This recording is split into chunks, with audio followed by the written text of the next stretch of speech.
Welcome to Roundhouse Roulette, a Walker, Texas Ranger podcast. Well, thanks for joining us for a very special Halloween episode. Ooh. Now, normally we'd be recapping and reviewing one of the 200 existing Walker, Texas Ranger episodes randomly selected by Roundhouse Roulette. But in keeping with the season, we thought we'd sink our Dracula fangs into the 1982 slasher meets Frankenstein meets Chuck Norris film, Silent Rage, in which we see Chuck Norris's first movie role as a Texas law enforcement officer who can roundhouse kick. Naturally, yeah. Well, I'm Evan Dalton, here with my brother Adam. What's going on? And our fellow mad scientist, Mr. Bob Leahy. Hey, how's it going?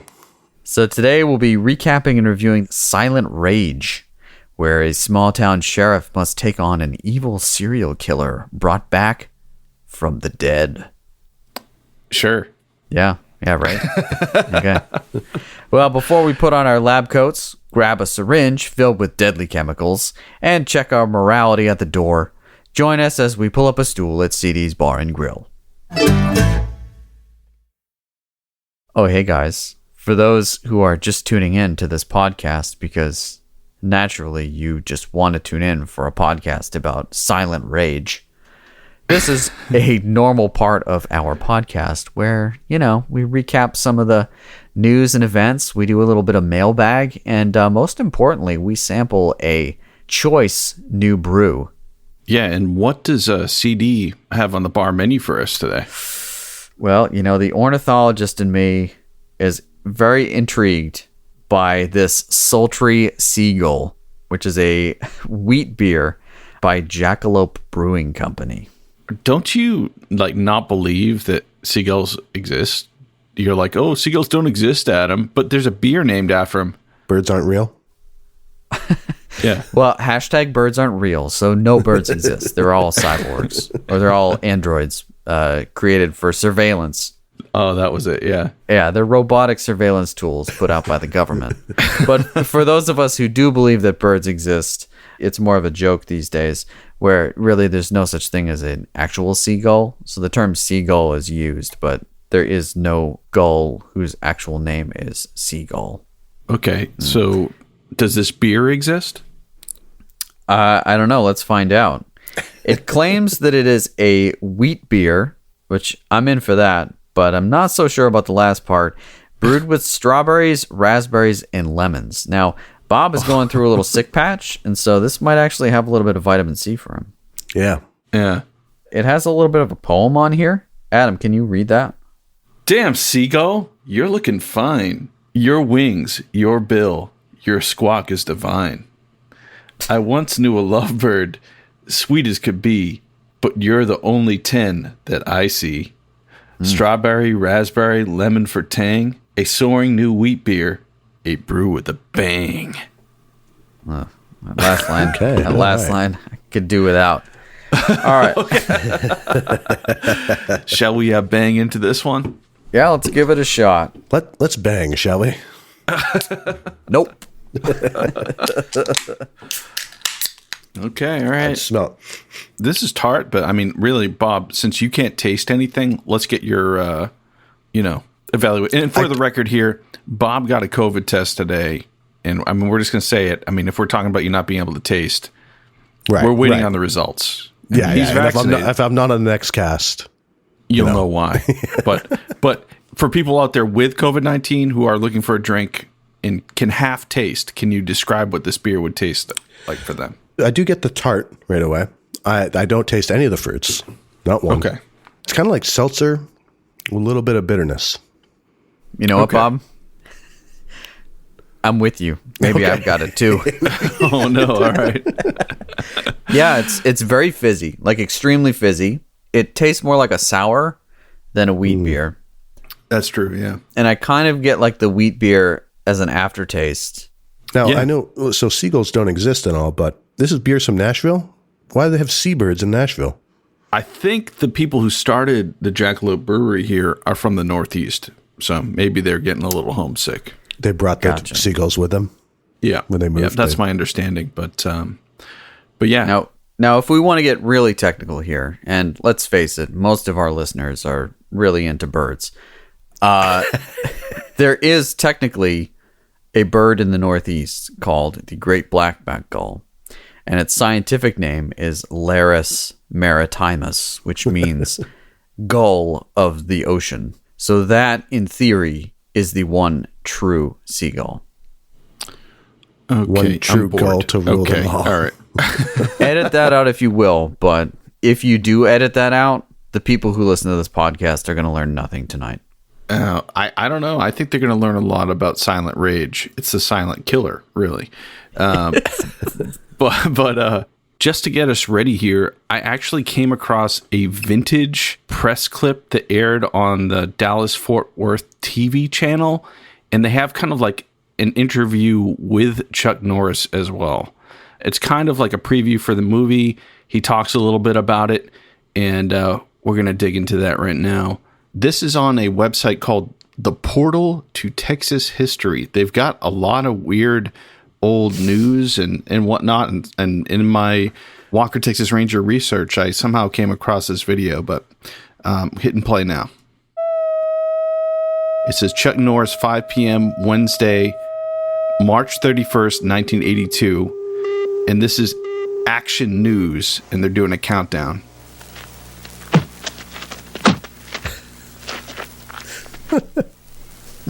Chuck Norris is kicking This is what fans somebody here. expect when they come to a Chuck Norris movie. The 6-time world karate champ is in a class by himself. But his new film, Silent Rage, is a story of suspense and terror, with a touch of comedy and romance. Does this mean he eventually wants to give up karate in his movies?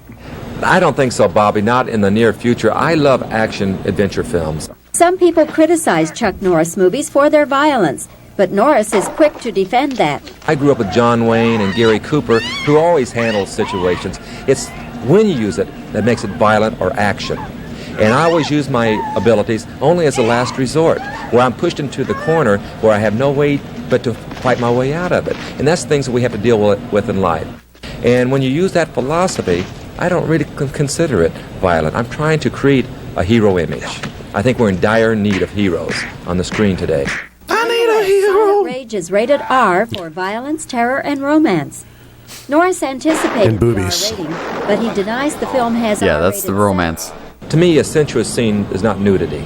It's the loving relationships that you have with your female interest that doesn't deal with its sex itself, but the feelings you have between the two of you. That's what I think is sensuous on the screen.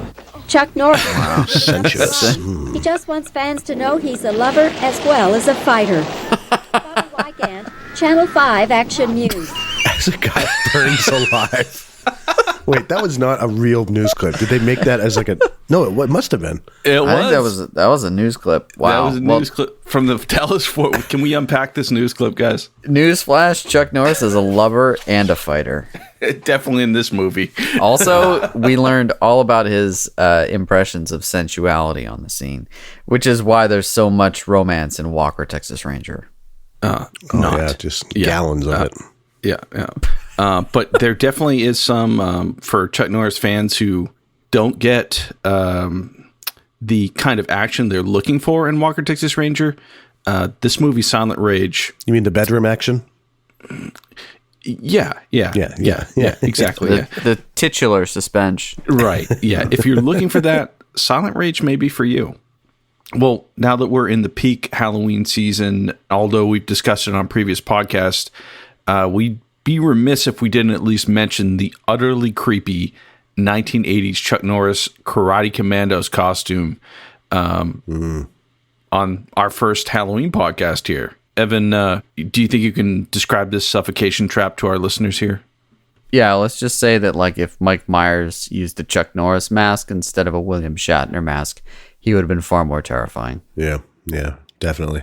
Yeah, and a public service announcement, there are a number of these on eBay. So how many did you buy, Adam?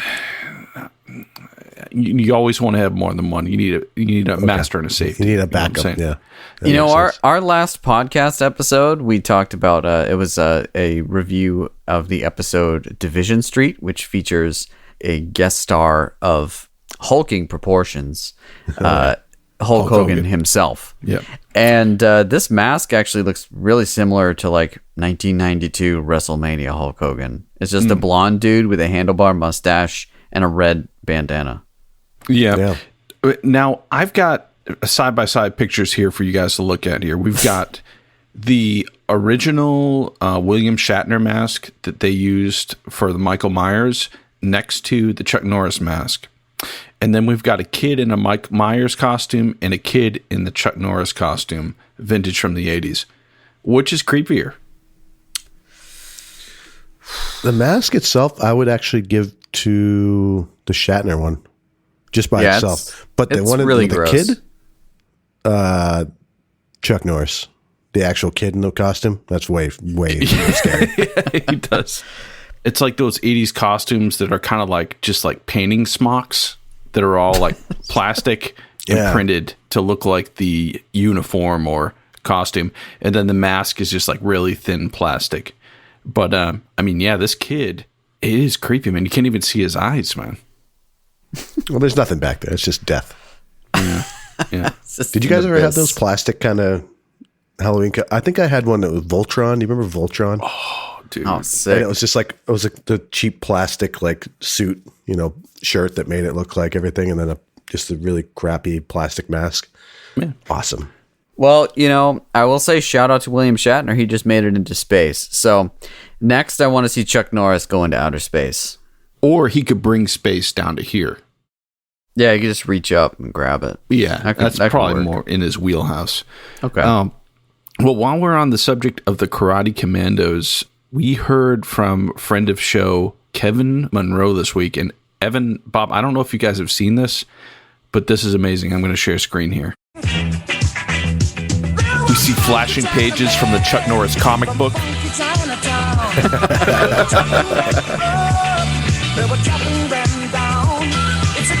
And then a rock painted like Chuck Norris. Everybody was kung fu fighting. Pretty awesome, huh? Yeah. For people who don't know, Kevin Monroe is a director and rockologist, and he has been doing these awesome paintings on rocks all throughout the pandemic and definitely keeping me entertained. That one is wild. Yeah. What he does here is so good. I've seen a few other ones that are also really good. Yeah, we want to just thank him for bringing this into the world, and thank him and Mignon for the support doing this podcast and just the ability to savor this utterly ridiculously awesome show. Hear, hear. We'll definitely be sharing this epic rock up on the socials and our episode page for this. Yeah, I mean, this comic book is a prime example of the blonde/red hair debate, which we go into in depth in one of our previous minisodes. It's funny that you mentioned that, Evan, because this post from Kevin actually shook loose some Karate Commandos lore.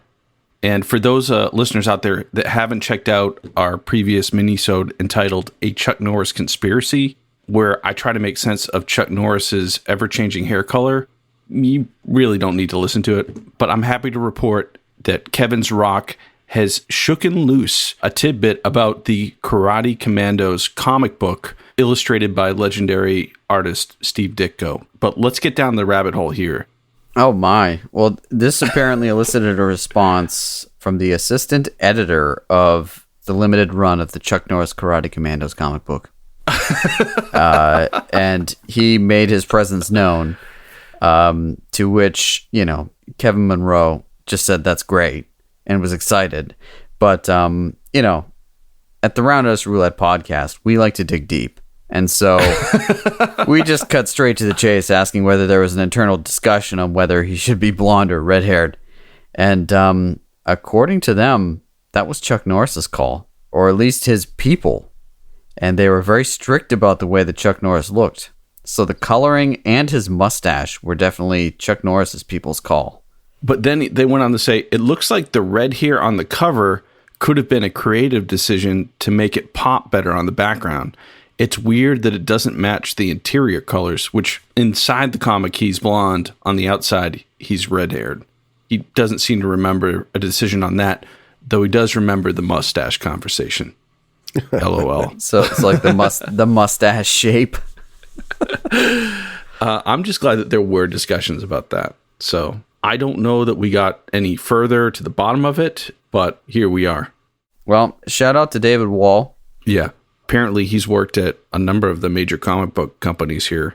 But, I mean, obviously, he must have a soft spot for the limited run of the Chuck Norris comic book. I mean, who doesn't, you know? Lastly, you guys are aware I have gotten pretty close to the Karate Commandos action figures, sudsing them up and cleaning every square inch to put up on our website. They essentially power this podcast. Do you burn them in a furnace that provides the power to churn out these podcasts? I feel like that would be more efficient than nuclear fuel cells. No. It might We be, clean them, and then we put them up on our shop. And they help us pay for a month of hosting, dude. Web hosting. That's right. These figures are literally powering the podcast. Nice one, Bob. You really missed that. Seriously. We'd like to give a shout out to Teresa Maham, who picked up another one of our figures and helped us pay for another month of hosting. So shout out to you. Unfortunately, the supporters of this podcast are few and far between. So you've just joined rarefied company. An elite few. You are now complicit in Roundhouse Roulette. Now, however you stumbled upon this figure, I'm assuming you have no idea this podcast exists, and you'll have no idea that we're talking about you right now. So I hope one day you find us talking about you. Teresa Maham. Thank you. Thank you so much. Honestly, more importantly, I hope she enjoys that action figure, which comes with one of our stickers and a stand-up base for the figure. Not that he needs help. I mean, but Chuck Norris is over 80 now, so. He's older than those figurines. Definitely, yeah. Yeah. Well, we've got a lot to cover on this special episode, and I think we should definitely jump right into it. If you're watching along at home or on Tubi or however you watch your fine Chuck Norris films, I would suggest you watch Silent Rage. Because when we come back, we're going to be dropping some serious spoilers. You got it. Oh, welcome back. Let's dig into this beast. This premiered in 1982, and as I'm one to do, I'd just like to do a little bit of research on what else was happening in 1982. And so let me just throw out some of the other popular sort of blockbuster type films. Dude, are you going to bore us with some history here, Evan? I thought we were getting into a Chuck Norris movie here. This is important context. I'm putting this into Okay. context, okay? In 1982, not only did Silent Rage come out, which I'll let you be the judge of what should get top billing here, but Sylvester Stallone's epic First Blood, so the first Rambo film, came out. Outstanding. Conan the Barbarian came out. Mm-hmm. Tron came out, as did Blade Runner. Okay. Wow. Yeah. So this is definitely up there. And the intro of the film with the Columbia logo and everything, to me, that just brought me right back to Ghostbusters, right? Mm-hmm. That was the original old school intro for Columbia. Well, while you're there, the guy who did the soundtrack to this movie, the music, not like the songs in it, also did Ghostbusters. Yeah, All right. So how's it open up here? All right. Well, first off, it opens up with the opening credits, which last a very long time. There's some redonkulous digital music in this. I mean, I'll let you musicians be the judge. It's definitely Ghostbusters-esque. There's like a stained glass window on the left side, and then the second half of the screen, the right side, is all blacked out. They're putting the credits over it. You know, they do like the Silent Rage logo, Chuck Norris, and then they crossfade the black off. So you're like, oh, we're in a room. That wasn't just a stained glass window. As we realize we're in a room, we hear sort of banging on a wall, and a bunch of kids shouting and playing. And it pans down to just this really skeezy looking sweaty dude who's, clearly having a bad morning. And he's upset that somebody's pounding on his door. And there were a bunch of like newspaper clippings like taped up on the wall that I don't know that we could read them, but it was like, yeah, something's off here. Yeah, it's a little strange. And so he finally opens the door, and it's like a kid in like a fake Star Wars costume with like a fake machine gun. And he's like, "There's a phone call for you." It's a very weird situation. I still don't understand what this living situation is. It's not like a halfway house because they're kids. Maybe it's just like this lady who has like 2 or 3 kids running around had an extra room. That's the only thing I can assume. And he's just renting rents it out to vagrants. Yeah. But if you saw this guy, you would not want your kids hanging out with this guy, right? No. Very sketchy, very sweaty. Yeah. And he's got like a button-up shirt. He's kind of got like a David Byrne vibe a little bit, you know. Definitely his fashion sense, sure. Yeah. American Psycho, maybe. Yeah. Norman Bates meets David Byrne style. Yeah. Yeah. So he basically picks up the phone and immediately tells the doctor on the end of the phone, he says, "Doc, I'm losing it. I'm losing it. I'm losing it." And this is very weird. I don't understand what's happening, but he's clearly losing it, and he reaches for a bottle of pills, which, like, this woman who has like 3 or 4 kids playing out in the yard, she's just watching all of this thinking, oh, nothing's going on. Right. It's fine. Right. And finally he just says, "I can't talk it anymore." And he hangs up the phone. Then he just like stares at this woman like daggers of death. And she's just like, "Oh, those kids, they're going to be the death of me." And you're like, don't think it's going to be the kids, but yeah. Okay. He just kind of stares her down and like walks out the back porch, and she's like, "Well, no need to be rude." It's like, no, I think you just were lucky he went outside. So we get this view out back, and we see the kids playing like in trees, and he just walks over near them and goes over to the wood pile and picks up this giant axe, and then he just starts like twitching. Like, is this what the writers thought mental illness was? Because it's pretty weird. I don't know. And the kids are like playing, like they have like fake Star Wars toys, and they're running around the backyard, like fake shooting each other. And he's like in the middle of them with an axe, trying to chop wood. He doesn't really do that. And then you're like, oh no, is he going to get the kids? And then he like decides to go into the back shed, and He goes into the chicken coop. Yeah, what was he doing in the chicken coop? I'm glad he went back there, though, because while he was there, the kids just were like, oh, I guess we'll go inside now. Yeah, it's like, okay, so this guy's going to be a murderer with an axe? What is going on? Yeah, so they're inside, and then we see the shot outside the window again, and he walks out of the chicken coop with the axe again, and he looks like he's on a mission. He comes back into the house, and he engages his stealth mode, which he engages multiple times in this film. And yeah, he just starts creeping around. Wasn't there like an old guy in the house for no reason or something? As far as we know, right?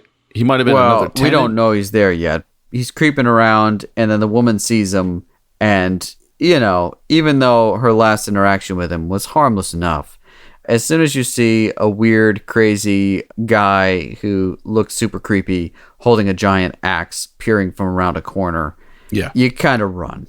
So she runs upstairs and locks herself in a room, and he starts banging on the door with the axe, and this old guy gets out from across the hall and tries to stop him with a chair, but it gets an axe in the head instead. Mm-hmm. That was pretty epic.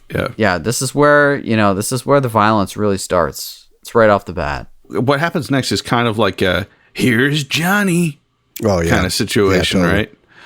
So she's locked in the bedroom, and there's a white door, and he just starts like going at it with the axe and just busts through the door.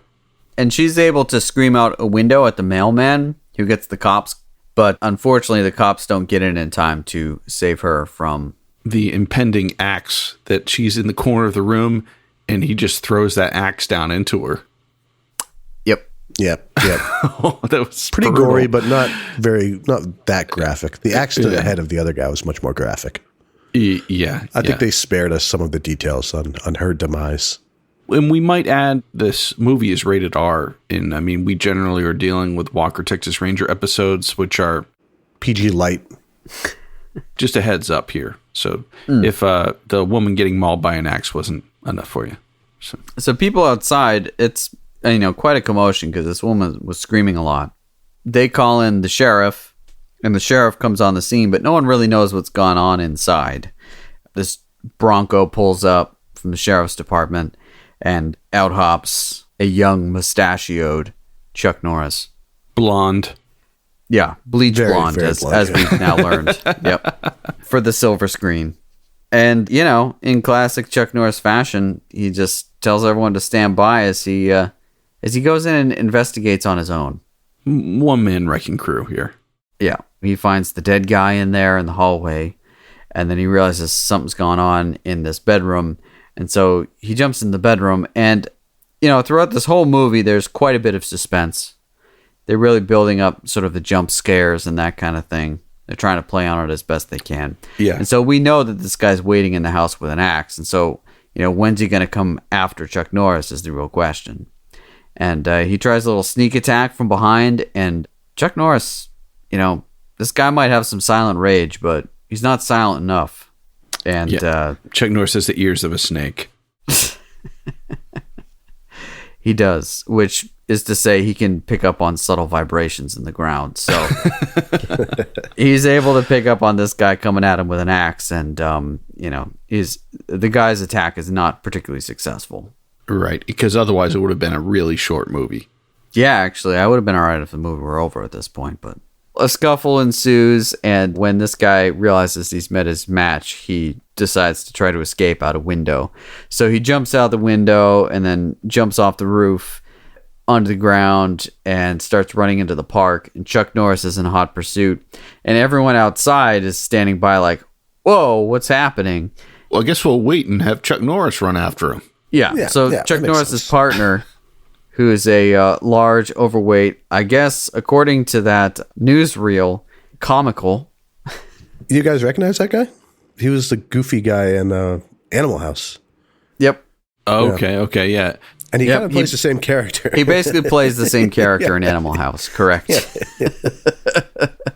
So I guess this guy's inserted for comical relief because he tries to shoot the suspect and instead almost hits Chuck Norris, who turns around and looks back like, whoa, man, calm down. Not like you almost killed me, but like, take a chill pill. Right, and this guy's name is Charlie. Chuck Norris then turns around again and continues his pursuit of the suspect, who then creeps around a wood pile and tries to ambush Chuck Norris with a 2x4. Again, his attempts to best Chuck Norris in combat fail, and he ends up handcuffed. And around this time, I guess his like psychiatrist shows up there, like because he was talking with him on the phone. He must have just headed over to the guy's place when he's like, oh no, he lost it. I better head over there too. And so he gets there just in time to see him being carted off by the police. Thrown in a patrol car. He tries to explain to Chuck Norris's character, like, oh, you know, this is very uncharacteristic, and this is just totally terrible. And just as he's trying to explain everything to Chuck Norris, the guy like breaks his handcuffs, right? Yeah, they show a close up of the guy in the back of the cop car, and he's got his handcuffs, and he just like cracks them open. Yeah, it breaks his handcuffs, and then literally kicks the door off of the police car. Yeah. It doesn't just like kick out the window; it just kicks the door right off the hinges. Jumps out, grabs a cop, grabs his gun, and is about to open fire on all the cops when the cops then shoot this guy. And I don't know why the doctor and Chuck Norris are like, don't shoot, because he's pointing a gun right at all of them. Yeah. But, you know, I think they'd be justified in what they did, which is basically gun him down. And it's very much in like RoboCop fashion, where they just have like squibs everywhere. This was definitely where they spent their entire budget, right? Oh, yeah. Close to it, yeah. The guy gets shot and then carted away to the nearest medical facility, I guess.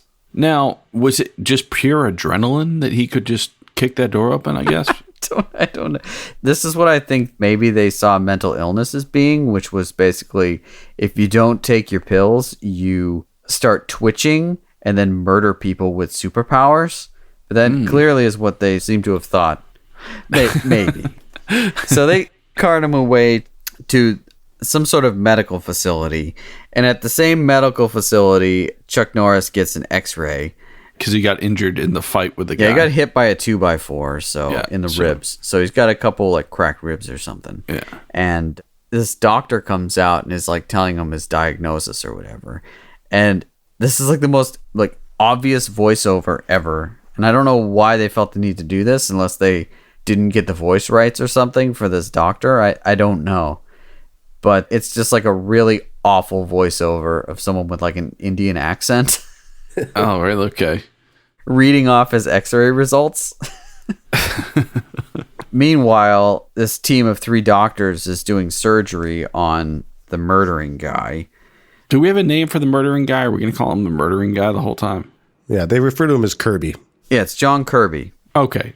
They're trying to bring him back to life or something. They're removing bullets from him, and one doctor is really weird and being like, this body, he's got such a great body. I don't get it. Yeah, he kind of looked like Jeff Goldblum. But like a foot taller. He's like freakishly tall. It's really... I think Jeff Goldblum's pretty tall too. He could be. Yeah. But anyway, they could be related. But yeah, he's creepy. And then there's another doctor who's like doing, I guess, the treatment. And then the third doctor is actually his psychologist who just happened to be there too because you need the psychologist in the room when you're doing life-saving surgery. Yeah.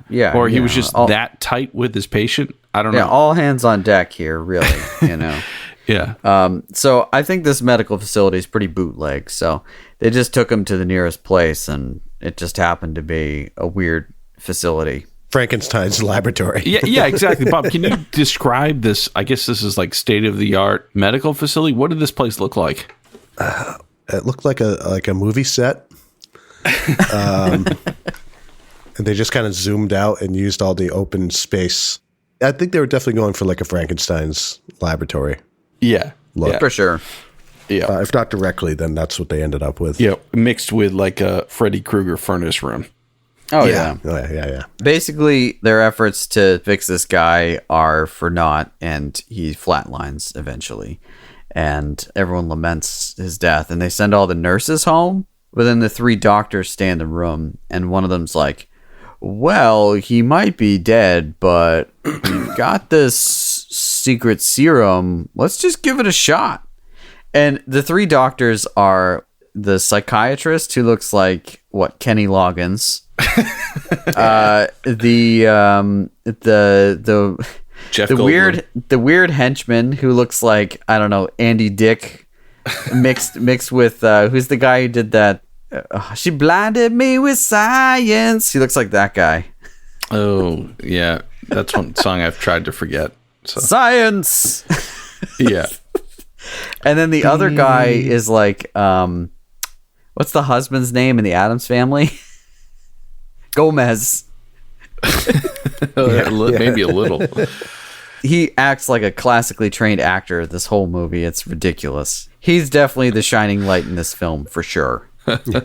Anyways, so the lead doctor, Gomez Adams, is all like, he's like, well, he's a lost cause anyways. You might as well use this. And he holds up this vial, and it's just like water with some red food coloring in it. Right. And the psychiatrist is like, it's cool. I don't know, man. There's some ethics here. Let's not, And then the mad scientist dude's like, we haven't tested that on humans at all. And they're like, well, he's a lost cause anyways. Let's just give it a shot. What could go wrong? I mean, when the people in the Manhattan Project detonated the first atomic bomb in the atmosphere, they calculated there was a 3% chance that the atmosphere would catch fire and the Earth would explode. But they still did it. So, this is science. And these it's guys... not without risk. Yeah, they took a little bit of risk and they injected the red drank into this guy. Yeah, but not after they waited until the psychologist left the room because he was objecting. Yeah, the guy with morals, get him out of here. They're like, oh, yeah, no, you're right. There's some questionable ethics here. We're just going to dispose of the body. You can go home. And he goes, oh, okay, I'm glad we came to this agreement. He leaves the room and they start powering stuff up. Okay, let's shoot this guy up. Yeah. It was great. So the psychiatrist of John Kirby thinks he's dead and he leaves. But the other scientists, they inject him with this experimental life-saving resurrection potion. It's red drank. Yeah, red drink. Okay, red drink. It might be Red Pop, which is a Midwestern thing. This whole movie takes place in Texas. Does it though? Yeah. When we get to a particular bar later, there is a outline of the state of Texas on the wall. Oh, okay. So That's enough Excellent. for me. Yeah, all right, Yeah. we're in. Meanwhile, in the halls of the same medical facility where they're doing mad science experiments on corpses, Chuck Norris is rekindling an old flame with a woman in the hallway, whom I guess he used to date 5 years prior, and we have no other context to their former relationship. We learn nothing else about it. yeah, they kind of run into each other in the hallway. What was she doing there? I think she works there. Yeah. Okay. She was some office manager or something. Okay. And her brother, turns out, is Kenny Loggins, the psychiatrist. Yeah, the ethical doctor. Yeah. Yep. Yeah. Yep. That seemed like a forced connection, but It absolutely was. Sure was. but I love how he's trying to like Chuck Norris is trying to flirt with her or whatever in the hallway, and his chubby partner who almost shot him earlier comes in and is like, "What's going on?" Kind of really messes with the romantic vibe. Yeah. But then Chuck Norris is just like, "Hey, Charlie, take a walk." Yeah, and Charlie's like, "Oh, I see." okay. I'm picking up what you put down. Okay. And, Chuck Norris, he uses this to his advantage because he's like, hey, I need a ride home. Can you give me a ride home? Does he ever? And she's like, "Wow, I mean, we haven't dated for 5 years, but, I never forgot the way back to your place."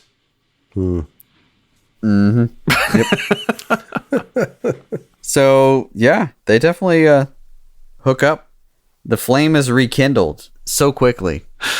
Oh, man. That's Chuck Norris for you, though, Yeah. It's hard to resist. Okay. She drives him back to his place. They're in the car, and she's like, you think I'll just get in bed with you? You think I'll just forget? Something like that, right? And then next scene, they're just naked. Is that what happens, right? That's basically how I recall. Yeah. And, some topless shots of both Chuck Norris and his date. Yeah. Another hot take here. Yeah. In Enter the Dragon, Chuck Norris has not dyed his hair, correct? Don't think so, right? Okay. Right. In his final fight scene with Enter the Dragon, what's perhaps Chuck Norris's most prominent feature? His chest hair? Oh, other side. Was he a back hair? Oh, yes. Yeah. Okay. Okay, in this film, no back hair. So I think he not only did he dye his hair, but he got his back waxed. Hot take. That is a hot take. Getting Totally. your back waxed is like extremely hot. Not sensuously hot, but the wax is hot. Well, Enter the Dragons is 70s, right? So it's, let it all hang out. Right. Right. And in the 80s, it was like, well, let's clean it up a little bit. Yeah, but I new gotta wave say, music. Walker, aka Sheriff Dan Stevens, his date Allison, she was also letting it hang out too. They were like doing this weird, like whenever they're in bed together in this, it was like a stop, drop, and roll in the sheets. You know what I mean? That was just 1982 sensuality, dude. It's how things were done back then. There really isn't any sex in this film. It's literally just two topless people rolling around in the sheets. I mean, I felt the real chemistry there. I don't know. I mean, this film features it all. It features romantic chemistry and it features scientific chemistry. Involving red Kool-Aid. The red drink. And then, we'll get to more chemistry later. But for the time being, it looks like the flame is totally rekindled here betwixt Allison and the sheriff. Yeah. Meanwhile, back in the hospital, Doc Kenny Loggins is brought back to see something really interesting. He gets brought into this weird Stranger Things, like sub-basement level biohazard weird sector of the hospital, where if the operating room weren't sci-fi enough, this place is even more sci-fi. They've got this thing hooked up to like his brain waves. My guess is that they were banking on the fact that most of the people watching the movie weren't doctors. So they just were like, oh yeah, this thing's got like a cool green light and it like blips up and down. So let's just plug it in and hook it up to this and use it in this scene. Yeah, that sounds about right.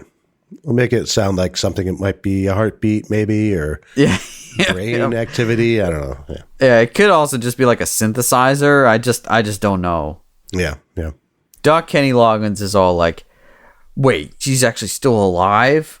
Like, I can't believe you kept him alive. Like, why did you do this? And they're like, no, wait, watch. He's like still in a coma lying on a table, but they've got him in like this like gray tracksuit now. Yeah. And they're like, oh, check this out though, man. It's awesome. They just like cut him with a scalpel, and then like this really cheesy like foam rubber fake model then like heals right back up immediately. Yeah. And Doc Kenny Loggins is like, whoa, do that again. Yeah, not like, this is messed up, man. You said you weren't going to bring this guy back to life. He's like, oh, this is cool. Do it again. He's like, wait, do it again. I mean, that's science, right? Replication. That's what it's all about. So you just, you got to make sure it wasn't a mistake. And so they cut him again, and he heals right back up. And you're like, this is amazing. It's like Nobel Prize stuff right here, man. Yeah, he's like, we couldn't get arrested for this.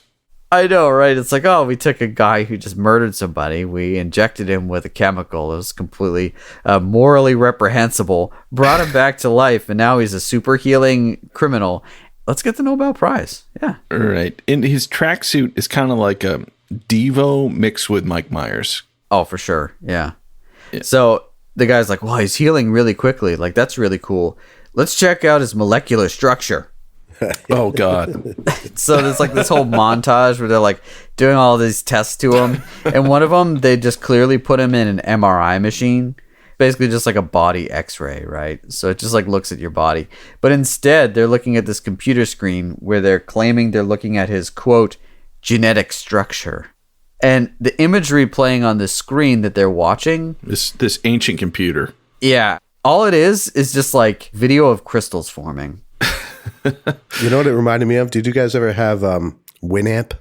Oh, yeah. MP3 the player? Remember the visualizer. visualization. Yeah. Yep. Yeah, it looks like that. They're all like, well, this is his genetic structure. That was it before.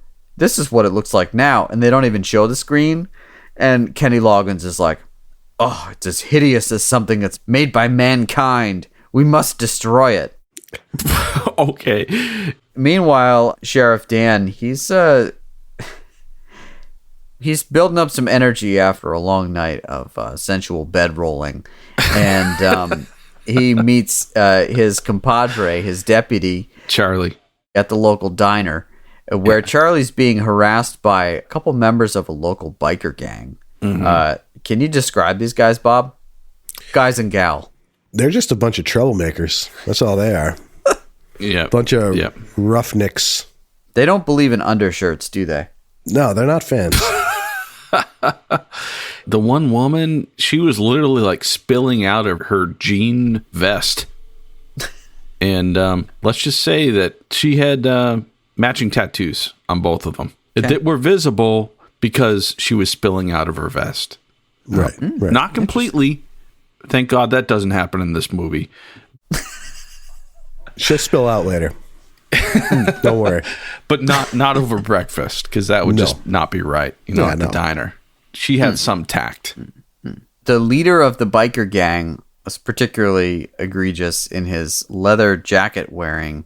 Now, he actually did stunts in several movies, including Lone Wolf McQuade. So I'm actually wondering if he was one of the gang members at the beginning scene. Let's not talk about that movie. We got another movie in hand here. So these bikers go into the diner, and Charlie's just trying to have like a good breakfast, and they're kind of like taunting Charlie and Chuck's Sheriff Dan Stevens. Oh, for sure. And Sheriff Dan, he puts them in their place. They're like, man, we chew up small towns like this for breakfast. You're no different. And he's like, no, this town's different. And they're like, oh, why is that? And he's like, because if you actually tried doing that, you wouldn't have any teeth or something stupid like that. Yeah. They leave, but they say, hey, this isn't over.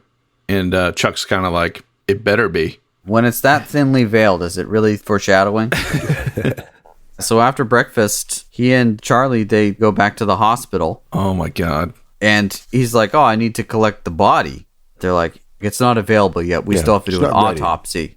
And he's like, well, doesn't the medical examiner do that? And then Dr. Gomez Adams is like, well, whatever. And then he just like walks away. Yeah, he's like, you're right. Talk to you later. Bye. Leaving Kenny Loggins behind like, yeah, I can't really explain that. That was weird.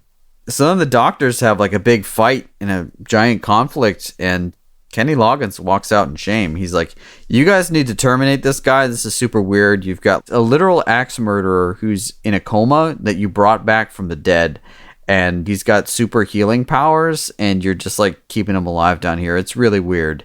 Right. And they're like, look, man, get out. We don't want your negativity around here. And so right. We're all positive here. We're positive people. Exactly. So he gets kicked out and leaves in a huff. And while they're talking about terminating this bad guy, his eyes snap open. And then they close when the two doctors come back out. And they're like, oh, we're not going to let anything happen to you. Don't worry. It's really weird. Yeah. After this, Charlie and Chuck get in the car. Is this when they have that weird conversation? It sure is. What makes this conversation so weird? It seemed pretty normal to me. This is their attempt at comedy again, maybe? Maybe. I was reading the Wikipedia article for this after watching the movie, and apparently the actor for Charlie came up with this little anecdote that he tells Chuck Norris in the car. That doesn't surprise me at all. It's so weird that it could only have been made up on the spot. Yep.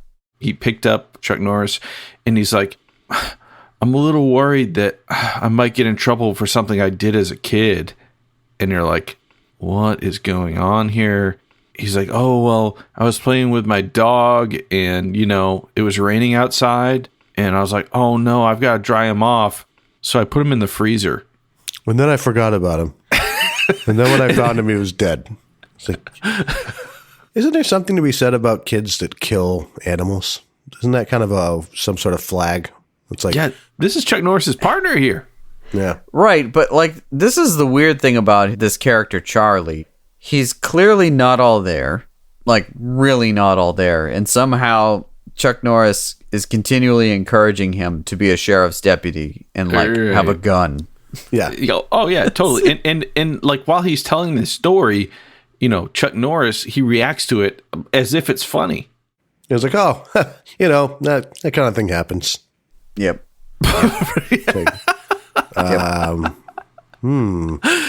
Wow. Who's the real murderer of this movie? Could be Charlie. They're driving around town and they drive past the local dive bar and it's got all the bikes out front. And the name of this bar is Ol' Blues Bar. Apparently, this was a famous Dallas hangout that was frequented by the Texas Ranger baseball team. So okay, like Nolan Ryan. Yeah, they see from the outside that there are dozens of bikes out front, and we get to see a snippet of the action of what's happening on the inside of the bar. Do we ever? They're having a great time. There are like female bikers like lie down on the bar while these just grizzly bikers are pouring beer on them. Typical bar etiquette in 1982 Dallas area, I think. This is, I guess, a Texas body shot, really. Sure. And then there's like the crazy biker from earlier. He's like jumping around from table to table, and it's almost like A Pirate's Life or something like that. That's very pirate-esque, yes. I was like, man, I kind of want to be in a biker gang now. Well, it's all fun and games until the sheriff shows up. Chuck Norris's character is like, oh, they didn't leave town. I see the bikes. We better go make sure they leave town. Charlie comically slams on the brakes and does a complete U-turn in which everyone has to hold on to their hat. Extremely comical.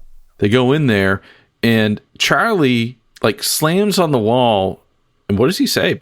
He barks out some orders to him, including dropping a little F-bomb there. And you're like, man, where did this come from, Charlie? But obviously pretty misplaced because they're severely outnumbered. And kind of the ringleader looks at Chuck Norris and Charlie and is kind of like asking all his buddies, is like, you call the police? And then they're like, oh, no, boss, I didn't call the police. Oh, must be a mirage. Knock, knock, knock. Right. And at this point, the female biker chick, who's credited in this movie as... Biker Mama at bar. Exactly. Yeah. Actually, there's two. She's the tattooed biker mama at bar, I believe. Yeah. Oh, okay. So- okay, yeah. Exactly. Yeah. So the tattooed biker mama at the bar... Flops him out. Yeah, she comes up. She goes over to Charlie, who was acting tough earlier, but the moment things got crazy, he kind of just turned into a little kid again. And she's like, "Oh, you're so round and tubby. You're so cute." And then she's like, "Oh, you like these?" Because her boobs are like spilling out of her shirt to begin with, and he must have accidentally glanced. It is Charlie here. Self-control is at least something to be desired. And she noticed that, and she said, "Hey, you like these?" She flops him out, right? That's exactly what happens. And Charlie kind of like reaches for them, Yeah. and Chuck yeah. Norris just slaps his hands. He's like, "You're a lawman." Don't forget. He said, "Go to the car." Go to the car and call for backup. On IMDb, it says this is the only role for Lillette Zoraili, who plays the biker chick. Reportedly, one of the producers met her at a bar one night in Dallas during pre-production and asked if she wanted to be in the movie. She immediately said yes. Sketchy. Why would you not want to be in this movie? He told her she would have to flash her breast on screen and asked if that would be a problem. She smiled, pulled up her shirt and exposed her breasts and said, "Not at all." Where'd you come up with this information? This is on IMDb, so take it with a grain of salt, but okay. I 100% believe this. Just say, because I might have written that earlier. Yeah. It's some fanfic. Now it's on our podcast, so, replication. So that just leaves Chuck Norris alone with an angry biker gang. And this is 100% what we get into these movies for. It does not disappoint either. He just completely dispatches these guys. Does a lot of high kicking. He kicks a dude's knee out. He throws some dudes over the bar. Meanwhile, like the ringleader, who's like this little dude in like a leather vest and very little else. You call the police. Yeah. Is jumping around like, get him. And they're not doing a good job of getting him. In the middle of the fight, it cuts back to Charlie, who's on the radio in the police vehicle. And he's talking to the dispatch about how he might be in love with this biker woman. Yeah, it's like, what? Yeah, it's possible he's in love. While he's in this conversation, a guy comes flying out the door. And at which point, Charlie freaks out and calls for the backup. But it's pretty late at that point, and everyone's dispatched except for the ringleader, who jumps on his motorcycle, which for some reason is inside the bar. Right. Got to have a getaway car. Yeah, he tries to drive the motorcycle out through a window, but Chuck Norris has a pool cue, slaps the guy in the head off of his motorcycle. Unbelievable. Also, I should say, this might be the origin of the break the pool cue, spin around and slap them with the broken off half of the pool cue move. I did notice that. Which we see in Walker, Texas Ranger, not only done by Chuck Norris, but I believe also Sydney. done by Nia Peoples. Yeah. In this scene, though, the motorcycle does continue out the window into the front It does, yard of this without establishment. the guy on it. Yeah. Yeah, it's beautiful. Yeah. Beautiful. It kind of is the centerpiece of this movie, this whole section there. Yeah, like they had a fight like this in Top Dog. They had a fight like this in Forest Warrior even. So that's why Chuck Norris is in these films, right? Yeah. So yeah, bikers dispatched, and it's all good. No big deal there. And what better way to celebrate eradicating some of the scum out of your town than maybe having a little romantic rendezvous with Your rekindled flame. Yeah. So the sheriff's just wandering around his house shirtless, as one is wont to do. And he flips over the record on his record player. It's some like yacht rock stuff, right? So yacht rock. Oh, yeah. And Chuck's like shirtless, popping on vinyl and like. Yeah, he might even be wearing some white denim. I mean, it is the yachtiest of rocks. Yeah. Did you guys figure out who this was, or was it just made for the movie? I didn't actually look it up. Although Adam is the king of wormholes, so I'm assuming he's looked this up. What'd you come up with there, buddy? Okay. The track would be called It's a Time for Love, I'm assuming. Yeah. And so pretty guess. much he puts this track on, and what happens is Allison comes over. I think first she goes, "Hey, can you turn the music off?" Because he was like Yeah, like immediately. Come on. Right. Right? Talk about harshing the buzz. he was trying to set the mood, and she's like, "I'm not a real big fan of Steely Dan," you know? And so It's like, look, man, Loggins and Messina, not my jam. Remember, my brother's Kenny Loggins. right, he does look like Kenny Loggins. Yeah, so for whatever reason, I think what happens is she like kind of was like, "Oh, well, I can tell you're like setting the mood with this music. Let's turn it off and let's have a serious discussion about being serious together." The banter is, Really important to the plot. yeah, it's pretty significant. Yeah. So Although, honestly, like, the awkwardness of it is maybe one of the more believable parts of the film. yeah. So after she's satisfied, that's when we cut to another love scene, and the song playing is called Time for Love, which is pretty apt because it was time for love making. And it definitely was made for this movie. And I know that because I have the Time for Love sheet music. There you go. So, will you be recording an LP of this for our patrons? Sorry, our patron?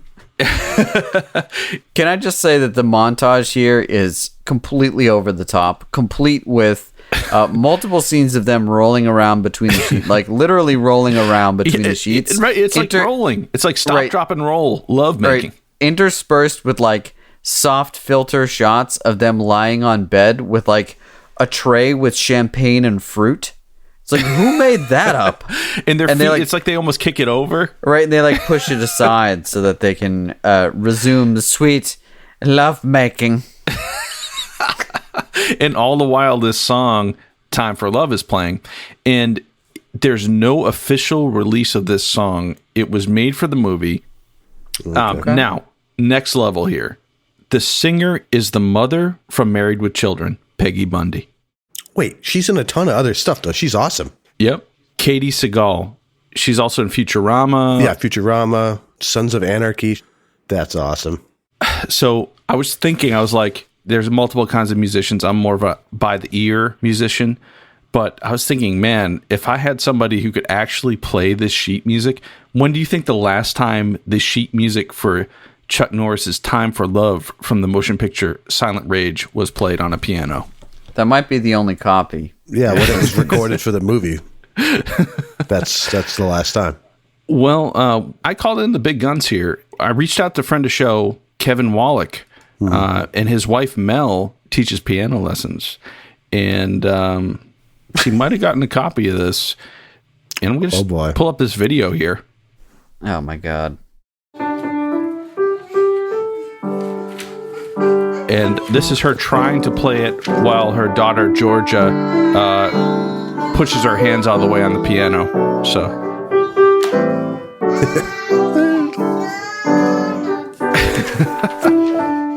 That sounds probably better than the original.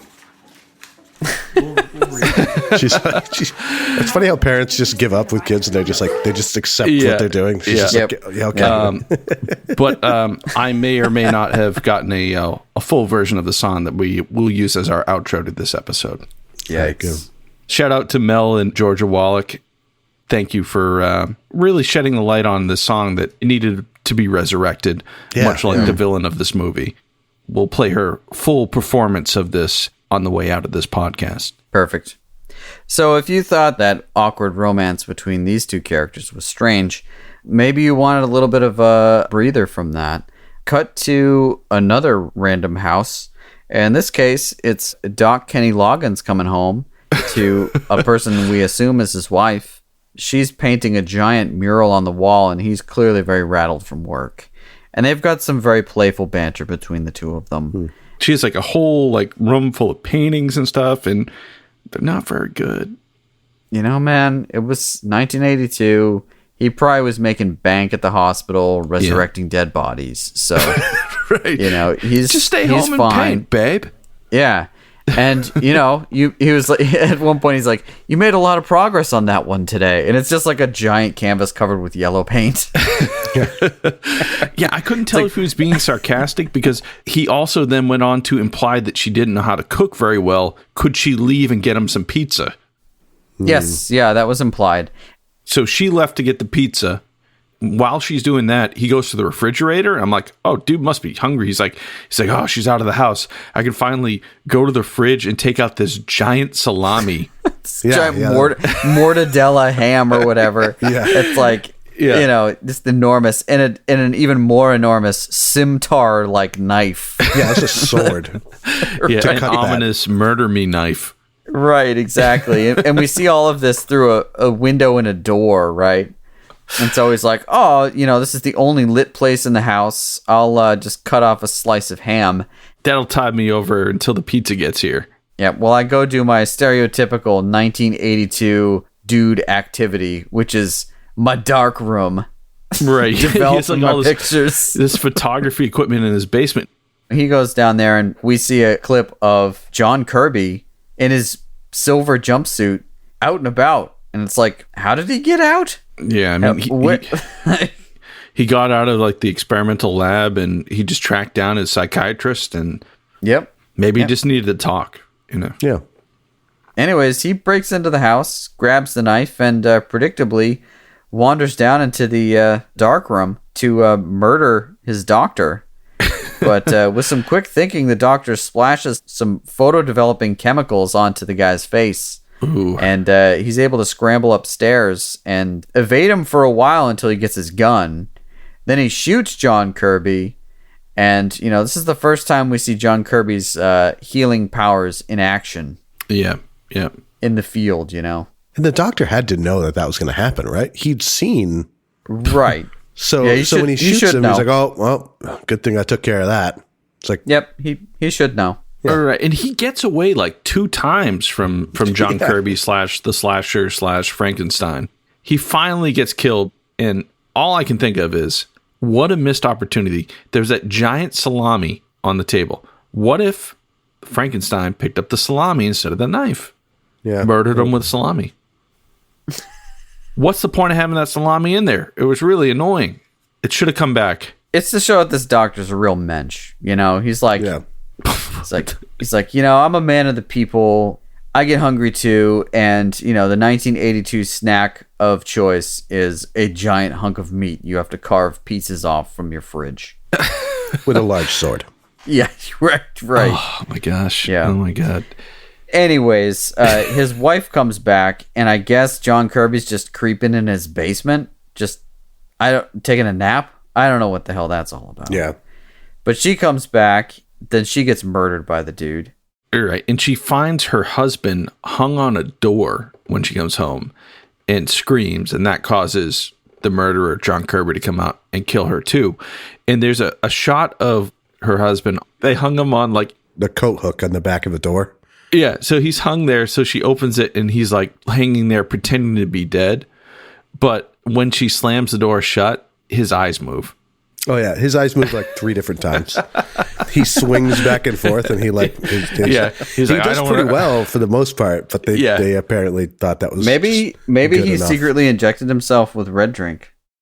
It's possible, but that right there, move. that's a fan theory. So, you're like, okay, well, this guy, he's just been hanging around this house for way too long. Clearly, he just has to leave at this point, right?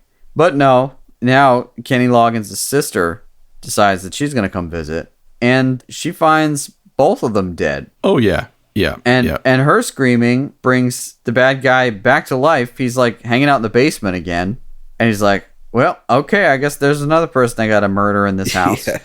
Right. And is it presumed that Chuck is going to pick her up? Like she's getting ready to go on vacation with Chuck at this point because Chuck is going on a very impromptu vacation somewhere. He's about to try to take her out when Chuck Norris shows up and realizes that she's like panicking pretty insane because she just found her sister-in-law and brother like murdered in a house, right? Yeah, yeah. And so John Kirby, he comes out of the house and then sees Chuck Norris and runs away. Creeps around in the background into the woods in his Mike Myers onesie. back at the crazy hospital, we see the two remaining doctors, and they're like, he's just gone. I don't know where he is. Where'd he go? Yeah, so he returns home. He's like, I got to go back to the lab where they tried to kill me. Yep. I guess he's just offing all the people that made him. This is why it's kind of like a Frankenstein kind of situation, you know? Well, earlier he'd heard Dr. Kenny Loggins say that Kenny Loggins wanted to terminate him. So he knew that Kenny Loggins was a threat to him, so he killed him. Okay. Of course, how did he know where he lives? Well, he probably broke into payroll at the hospital, got the address, boom, done. There's a number of ways he could have found it. We should also say that he's incapable of speaking, and it's widely considered through serious analysis of his brain waves that his mind is completely scrambled. Who's to know, Evan? Or he could have been like, oh, the phone book. I think it's lazy filmmaking. Ooh, shots fired. Not boring us with the details. That's the way I choose to look at this. He found his way to the house. Sure. I like to think that like Kenny Loggins lives like 60 miles away from the hospital too. So he just like ran the whole way there. Just trudged through the woods. He had a good sense of smell. He could smell him. That's true. Well, who's to say that his sense of smell might be heightened? So anyway, he goes back to the hospital after. The doctors are like, oh my God, he's returning and he's got all these grisly wounds on him. Like, what could have happened? He's like covered in blood, of course, too, right? And one of the guys is like, oh, what if he murdered somebody? And the other guy's like, oh, that's not possible. Yeah, how could he do that? Right. I mean, it's not like he did that when he was alive or anything. Right. There's clearly no precedent for this, right? Yeah. That would ruin our research. Right. We'd surely be going to jail if he did that. Yeah. So they're debating it. Then Chuck Norris shows up and starts questioning Gomez Adams about the guy. And this is when Gomez learns that Kenny Loggins is dead now. And he puts two and two together that John Kirby just murdered Kenny Loggins. Right. And, gravity hits him. And he relays that information to his nerd scientist friend. He's like, well, there's no way we're gonna get the Nobel Prize now. Right. It's like that's your you takeaway. Thought you were gonna get it before. Yeah, we were that so close. I know. There's the great quote: "We're scientists, not moralists." Right. That's a T-shirt. Yeah, pretty much. And the nerds are like, okay, well, we better think about this, but we should probably terminate him pretty quickly. And the other guy's like, okay, fine. Let me go to the lab and stare at these slides of images that are just clearly have nothing to do with this patient whatsoever. Yeah. While the head doctor's out, the nerd doctor's like, okay, I guess I'm just going to have to do this myself. So he gets this giant hypodermic needle and fills it up with sulfuric acid. And and he just injects it into John Kirby's jugular. Yeah. Actually, you can pretty clearly see that it doesn't even come close to him. It's like behind him or something. Correct. Yes. Okay. Yeah. Slight of eye. That should be enough to take anything out, I would think. And he's like, okay, well, that's all good. He flatlines, I guess, and then he turns the monitor off. You should Why never would do you that. do that? Right. Yeah, He's dead. Just turn it off. We don't need to know if he comes back alive. I mean, how would he? Exactly. It's not like you've done that before. Exactly. Right. And so he leaves and he's walking back to the main hospital through this long corridor that's like Stranger Things. And a door opens behind him and he's like, who could that be? And he's like, John, is that you? It's like he knew exactly who it was. But he kept walking towards him. Right. And instead of running away, he just walks towards him. And, John Kirby, not a big fan of people attempting to take his life. Of an acid injection. Yeah. So the nerd doctor threatens him with another acid injection. Just happens to have another one loaded up. Oh, right. For sure. He just walks around with one. It didn't do him any good because he gets it himself into the neck. So yeah, John forces it on him. Then, it's off to the races for John Kirby. He's like, well, everybody wants me dead, so I'm just going to kill everybody. So he then cruises into the hospital and finds the head doctor. And the head doctor's having a moral dilemma. first we see this weird scene of him looking through a microscope, and he looks up from some random microscope slide, and he's like, "Of course." Yeah. What is that? Yeah. How could We never learn. We never learn. Anyways, John Kirby comes in and is standing at the doorway, and the doctor's like, "You're magnificent.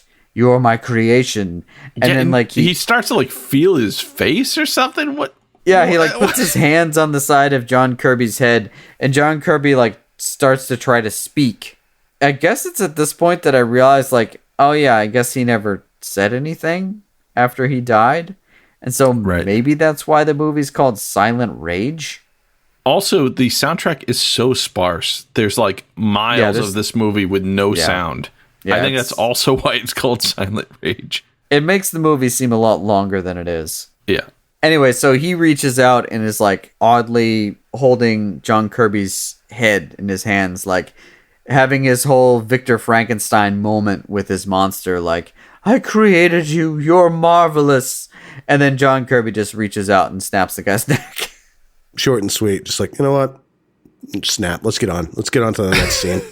Yep. So the next move, he just like decides to start using an elevator. You know, of course, when Allison freaked out, the sheriff decided to take her to the hospital.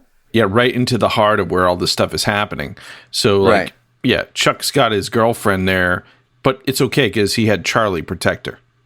Right, the mentally deranged guy with a gun. The horny guy with a gun, yeah. Yeah. So Charlie's looking over Allison, but John hits the right button in the elevator and ends up on their floor and starts creating some terror. And Charlie goes out to investigate and ends up in quite the tussle with John Kirby. Right. And now this might be the most weirdest kill I've ever seen because it seems like the Frankenstein monster, John Kirby, is trying to kill Charlie, but Charlie's like 3 times his size. And he's trying to squeeze him to death? It's a bear hug. Yeah, he tried to bear hug him to death, but I was like, I don't think it's physically possible. I just assumed he broke his back or something. That move is seen earlier in the film when the bikers attack Chuck Norris, and a large biker goes after Chuck Norris, and the head biker's like, "Break his back!" And he tries using the same move, but Chuck Norris is able to get out of the grasp. Man, if only Charlie had served under Sheriff Dan Stevens for a little while longer, he would have known how to get out of that. If only he'd been part of that fight, he would have known, right? Yeah, if he wasn't taken out of the game by a pair of boobs. Mistakes were made. Oddly, Charlie's like back is broken, and Allison runs away. This is when Chuck Norris is cruising around in his Bronco, and dispatch is like, "Well, there's some weird stuff going on at the hospital." He's like, "Oh, I'll go check it out." And so he goes and arrives just in time to save Allison from the clutches of John Kirby, basically by shooting him a bunch of times until he flies out a window. Yeah. It was pretty great. And then Chuck Norris goes down to make sure that, John Kirby's dead. And he snaps back to life. Right. I was thinking it was going to be like a Michael Myers, like you get down there and he's gone kind of situation. Yeah, I thought it would be like that too. But he was there. I was like, oh, okay. Not for long. He grabs Chuck Norris, tries to take him out, but Allison's there and pretty quick-witted. She jumps in a car and runs the guy over, right? She's like, "Chuck, get in." And he jumps in and they run. I'm like, wow, they're running away from this guy. And you could see Chuck Norris's character be like, yeah, I can't beat this guy in hand-to-hand combat. He's pretty big. They're speeding away, but the Frankenstein's monster grabs a hold of the back and is being dragged by this car. This is pretty impressive, too, I thought. Pretty good stunt work. Yeah. The actor who plays John Kirby, the monster, Brian Libby, was a stunt guy. What I know him from is he was in The Green Mile. I would also say that he's also featured in a Walker, Texas Ranger episode. I saw that. The Trial of LaRue, which I'm sure we'll get through. Sooner or later. I'm pretty sure he did these stunts, too.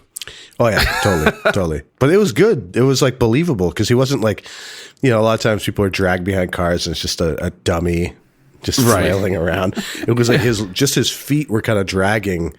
And he does, this is like a Terminator 2 thing, right? He kind of climbs up the back of the car and finds his way in. But instead, like nowadays, that would like all be CG on like a green screen.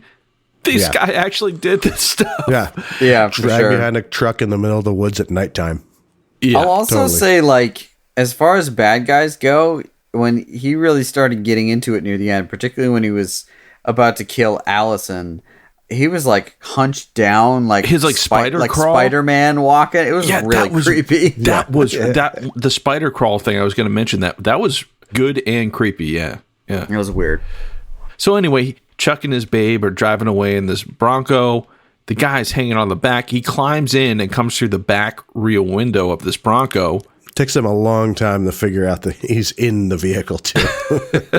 Right. Well, he is the silent it's killer. silent rage. Yeah. There it is. There it is. And it's a Bronco, so it's probably making so much noise. Yeah, it's got a lot of road noise in those vehicles. Yeah. Chuck Norris realizes that he's in the car with them, and so he does what anyone would do. He pushes his girlfriend out of the vehicle and then jumps out himself, leaving the bad guy careening towards a cliff. And so basically this Bronco just goes flying off into the abyss. With the Frankenstein's monster inside. Yeah, it lands and explodes into flames.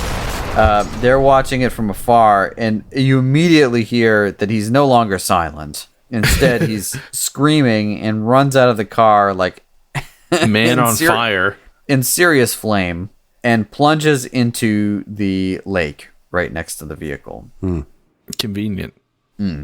So Chuck Norris runs down just to make sure that like the body's floating there or whatever. And instead, John Kirby emerges from the water in one smooth motion.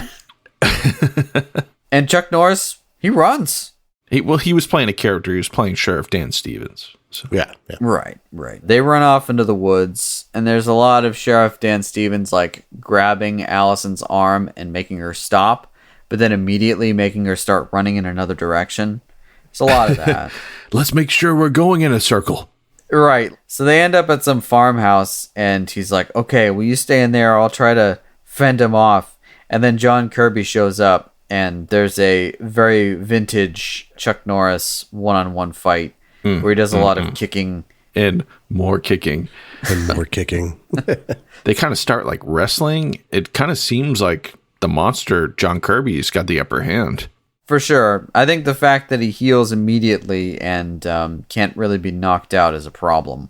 Or be lit on fire. I mean, he survived that too. Fortunately, it's an old homestead, and it's got a well. So he sees that as his one way out. And so there's a struggle, and the sheriff gets thrown into the well, but he's able to grab onto the edge. Right. And just as he's about to plunge in, Allison comes to the rescue and basically jumps on John Kirby's back, puts herself in some serious peril, but buys enough time for the sheriff to come back out and engage him back again in combat. This time, wrestling him close to the well, and it's like kind of like the monster's going to push Chuck Norris back down in the well again or whatever. Finally, after much struggle, he flips John Kirby into the well, and I think we hear like a or something like that. But it's For like sure, yeah. This well can't be that big for that kind of sound effect, right? Sure sounded like it was. You know? Right. Sounded like it was like 250 feet, 280 feet maybe. And it was kind of like, okay, well, is that it? That's how you're going to destroy the monsters to throw him down a well? What? Well, I mean, did they really destroy him? I don't know. Well, that's the thing. Right at the end, before the credits roll, Like any good horror movie. yep, it goes down the well, and then it gets to the bottom, and then there's like a quarter of a second clip of him splashing out of the water before it freeze frames on like this blurry frame of him Yeah, that was in real like bad. red light, and then it fades to black. You know, I think the problem was that, you know, Chuck Norris didn't make a wish when he knocked him down the well. Okay. All right. Well, that about sums up this one. We'd love to give a shout out to our friend and collaborator Adam Lauritsen, who's been drawing the amazing Walkerstrations on our social media. Be sure to check out his other art on Instagram at @ImaginationRunAmok. When we come back, we'll be reflecting on what the heck we just witnessed and give Silent Rage our individual thumbs up or thumbs down. Don't go away. She showed you her what? I think I might be in love. Charlie, dispatch is for emergencies only. I just might go back in there and ask her out for a date. That sheriff done clocked me good. Get him, boys. Oh my God! Mayday! Send backup. All units to Old Blues Bar. Well, hold it right there, Charlie. I listened to your blathering. Now you can listen to mine. We here at the Roundhouse Roulette have pledged to deliver the light of Walker, Texas Ranger to the world.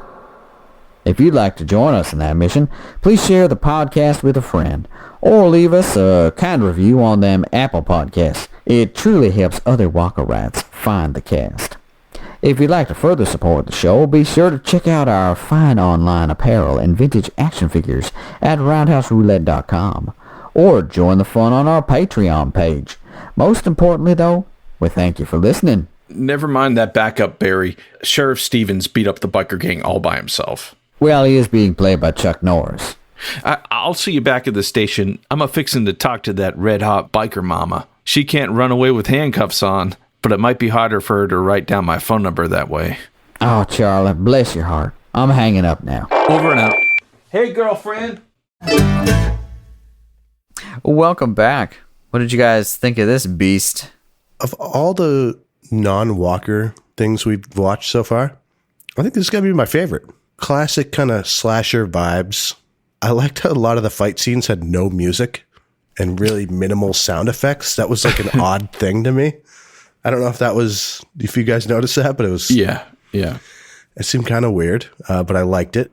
It made the movie seem older than it really was, though. It felt like 70s, but if this had nothing to do with Chuck Norris, just like a bad old horror movie, I'd put this on a list.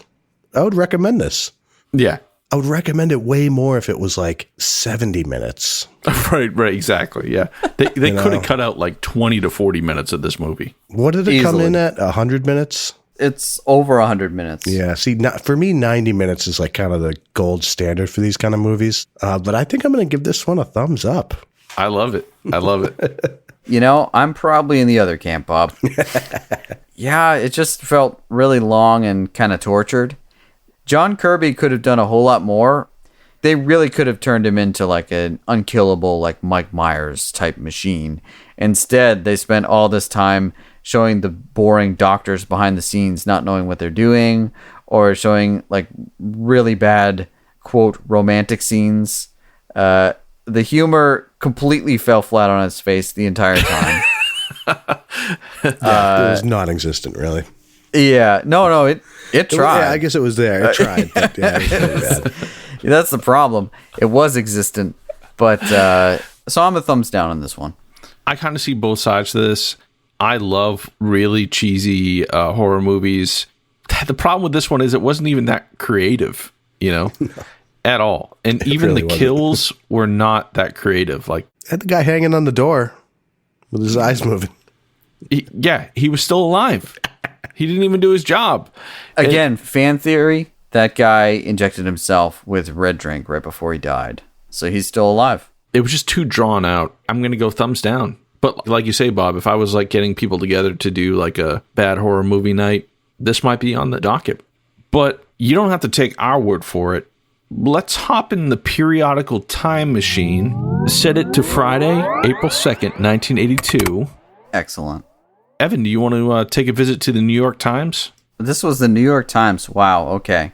Chuck Norris in Silent Rage. This is New York Times from Friday, April 2nd, 1982. So not April Fool's Day, but the day after. That's not an accident that they didn't post it on April 1st. Yeah, right. Silent Rage with Chuck Norris is really 3 movies, lightly intertwined. The first is your standard horror flick, and the second is a vehicle for Mr. Norris. The third, however, has possibilities. It shows science marching on. Mr. Norris, who plays the sheriff in a small town in Texas, disappears from Silent Rage for long periods at a time. When he reappears, he punches, clouts, or kicks someone gracefully and without rancor or gore. He is kind of white bread Bruce Lee, with no screen presence to speak of, but nothing terribly offensive working against him. He's just sort of there. Meanwhile, some young doctors messing around with genetic engineering at the local research institute take an ordinary psychopath and make him indestructible. Enter the horror part, of course, some of it sadistic and all of it depressing. The indestructible psychopath kills almost everyone he sees. It is with the young doctors, however, that the silent rage almost becomes interesting. The doctors are determined kids. None of these doctors are young, by the way. No, they're not kids. How old is this reviewer? They're in like the late 30s, 40s, 50s. Yeah, people looked older back then, though. Come on. That's true. Yeah. Obviously, they went through school on scholarships. What? If they hadn't gone into medicine, they would have gone into computer technology, made fortunes, and graced the covers of business magazines. What? What? New York Times? What are you doing? I'm going to take this up with John Corey of the New York Times. He's doing a little dramatic license here. Yeah, all right. Silent Rage may be trying to say something here about wealthy technicians and the popular culture, but then the psychopath or Mr. Norris appear and the thought gets lost. The movie's other contribution comes in the scene in which Mr. Norris and Tony Kalem, who plays his girlfriend, make love. Mr. Norris is shirtless more often than Miss Kalem, which is possibly a first for soft pornography. That's my favorite line from this. Brian Libby, who projects a genuine feeling of menace as the psychopath, mumbles a sentence or two early on in the movie and says not another word. Presumably this is where the title Silent Rage comes from, although it's hard to tell. At the movie's conclusion, Mr. Norris throws Mr. Libby down a deep well, but in the final freeze frame, we see him re-emerging. This means there probably will be a sequel. It is a terrible thought. I've got a lot of comments. I got a lot of notes. My only comment on this is I give this movie review a thumbs down. Oh, yeah. What? I feel like this guy's reviewed movies from like the 50s and 60s. And he's like, there's no such thing as spoilers, you know. Yeah, what the heck? This isn't realistic. These guys would be computer scientists. I feel like it's saying something about young, wealthy doctors. This guy clearly, there's a story here. I think John Corey tried to invest in some sort of scientific breakthrough and got fleeced by a bunch of young doctors. That's what I think happened. So every review he does is a little jab to someone like that. Yeah. What the heck? And he wanted more of the doctors. We wanted less of the doctors. You know what, though, guys? Maybe we just completely didn't watch this movie the right way. Maybe we didn't really see it the way we should have. I think we should watch it again. I'm already looking up who John Corey was in New York Times. Dude, he gave away the whole ending in that review. It's not a review. He started at the Times as a copy boy in 1957.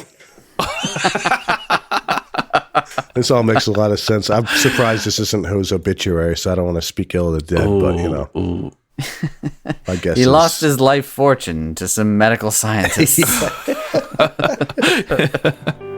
Well, I think we can all agree that Silent Rage maybe would have been better as a silent film.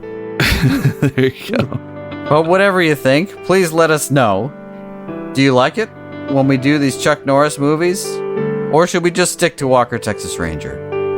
Please troll us on social media or by emailing us at roundusroulette@gmail.com. Yeah, I mean, you guys really need to let us know. You'd rather stick to Walker, or did you enjoy Silent Rage? Or should we just start a new podcast about the band Yes? We could just start the Walker Covers Project. A Time for Love, maybe? I think so. All right, well, whatever you guys think, we hope you have a spooktacular Halloween filled with chills, thrills, frightful delightfuls, spooktacular treats.